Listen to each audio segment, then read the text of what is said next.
नमस्कार बंधुरा आज देखो पुटी माছের ঝাল আর দেখো পুঁটি মাছগুলো সব কেটে পরিষ্কার করে নিয়েছি আর এদিকে নিয়ে নিয়েছি যে মশলা আর এদিকে সরষে বাটা আর এদিকে দেখো পেঁয়াজ আর 6 কোয়া রসুন আর একটু আদা আর একটা আলু কুচিয়ে নিয়েছি আর এখন আমি মাছটাকে নিয়ে নেব একটু নুন হলুদ মাখিয়ে নেব। দেখো আমি মাছটাকে এখন নুন হলুদ মাখিয়ে নেব হাত থেকে ভালো করে।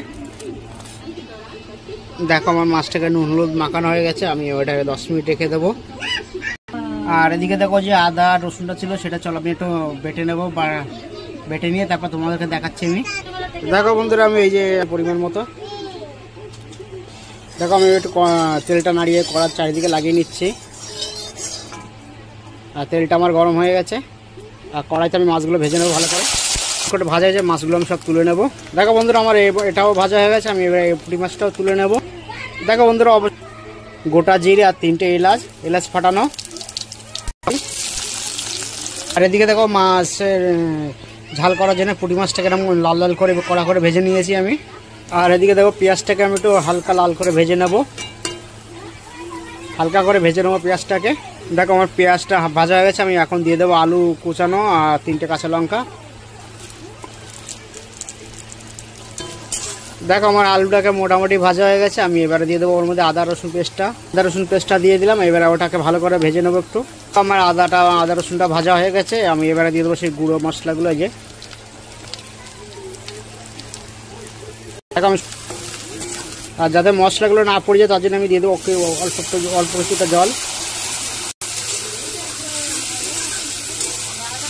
তারপর দেখো সাইড থেকে তেল বেরোচ্ছে আর পুরোপুরি তেল যতক্ষণ না ছাড়বে ততক্ষণ আমি এর মধ্যে জল দেবো না। দেখো আমার আলুটাকে কষানো হয়েছে আর পুরোপুরি কষানো হয়েছে, আমি এবারে জল দিয়ে দেবো পরিমাণ মতো।